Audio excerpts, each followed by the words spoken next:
نے فرمایا کہ حق تعالی شانو رمضان شریف میں روزانہ افطار کے وقت ایسے 10 لاکھ آدمیوں کو جہنم سے خلاصی مرحمت فرماتے جو جہنم کے مستحق ہو چکے تھے۔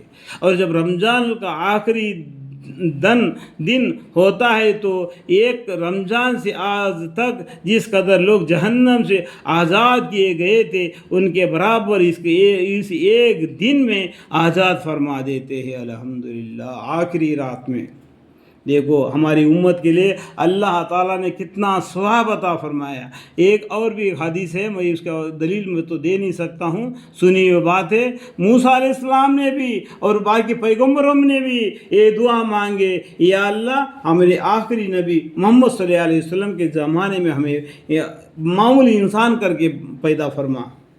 تو کیا اس میں ایک وقت کی نماز یعنی 5 وقت کی نماز 50 وقت کی نماز کا ثواب ملتا ہے۔ آپ گہرائی میں جا کے سنیں گے سمجھیں گے تو یہ بات معلوم پڑ جائے گا، ٹھیک ہے۔ پیغمبر بھی بولتے اللہ سے دعا مانگتے تھے ہمیں محمد صلی اللہ علیہ وسلم کے امت میں پیدا فرما کر کے۔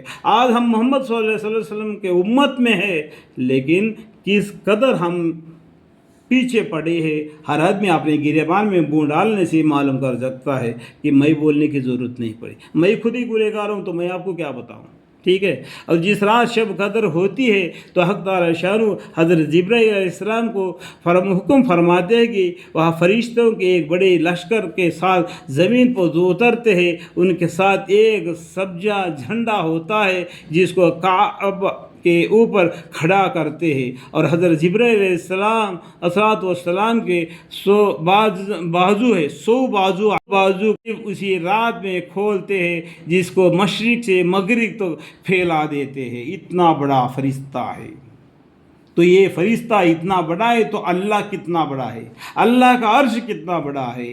اس لیے آپ کو آیت الکرسی کا معنی پڑھیں گے تو معلوم ہو جائے گا۔ آیت الکرسی کا مطلب کیا ہے؟ ایک کرسی ہے، اس کے اوپر اللہ بیٹھے ہیں۔ یہ کرسی کے بیچ میں جو چاروں طرف جو کرسی کے پیر ہوتے ہیں نا، یہ چاروں کے اندر میں 107 زمین 7 آسمان آ گئی ہے۔ اللہ اس کے اوپر کرسی رکھے اور اس کے اوپر بیٹھے، اتنا بڑے ہیں اللہ۔ ایک جبرائیل علیہ السلام اتنے بڑے ہیں تو اللہ کتنے بڑے ہوں گے، اس بات کو سمجھو۔ زیادہ سوچیں گے دماغ خراب ہو جائے گا، اتنا بڑے ہیں اللہ تعالیٰ۔ گنے کو اتنا ہی کھانا جتنا زمین کے اوپر ہو، تب میٹھا مل جائے گا، اور مٹھائی کر کے زمین کو نہیں کھودنا تو مٹی منہ میں آ جائے گا، ٹھیک ہے۔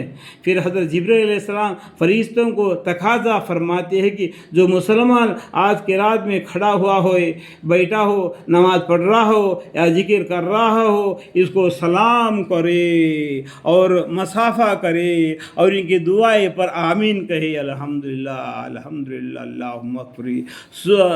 سبق لگ یہی حالت صبح تک یہی حالت رہتی ہے۔ جب صبح ہو جاتی ہے تو جبرائیل علیہ السلام آواز دیتے ہیں کہ اے فرشتوں کی جماعت آپ کوچ کرو، یعنی کوچ کا مطلب کیا ہے؟ چلو پھر واپس اوپر آسمان کی طرف اور چلو۔ فرشتے حضرت جبرائیل علیہ السلام سے پوچھتے ہیں کہ اللہ تعالیٰ نے احمد، یہاں پر دیکھو احمد لکھا ہوا ہے، محمد صلی اللہ علیہ وسلم ہے نا، یہاں پر کیا بولا؟ احمد صلی اللہ علیہ وسلم کی امت کے مومنین کی حاجتوں اور ضرورتوں میں کیا معاملہ فرمایا؟ وہ کہتے ہیں کہ اللہ تعالیٰ نے ان پر توجہ فرمائی اور 4 شخصوں کے علاوہ سب کو معاف فرما دیا۔ 4 آدمی کون ہیں آگے بتائیں گے۔ صحابہ اکرام رضی اللہ عنہ نے پوچھا کہ یا رسول اللہ صلی اللہ علیہ وسلم وہ 4 شخص کون ہیں جس کی دعا قبول نہیں ہوئی؟ ارشاد ہوا کہ ایک وہ شخص جو شراب کا عادی ہو، رمضان مبارک کے مہینے میں بھی شراب پیتا ہے، وہ ایک۔ دوسرا وہ شخص جو والدین کی نافرمانی کرنے والا ہو، جو ماں باپ کی نافرمانی کرنے والا، ماں باپ سے الٹے جواب دینے والا، ماں باپ کے سامنے کھڑا ہو کر جھگڑا کرنے والا، یہ دوسرا آدمی ہے، اس کی دعا بھی قبول نہیں ہوتی۔ تیسرا وہ شخص جو قطع رحمی کرنے والا اور ناتا توڑنے والا، تو قطع رحمی اس کا دل میں رحمت کا نام ہی رہا تھا، اور دوست ناتوں کو توڑنے والا، اپنے ناتوں کو توڑنے والا،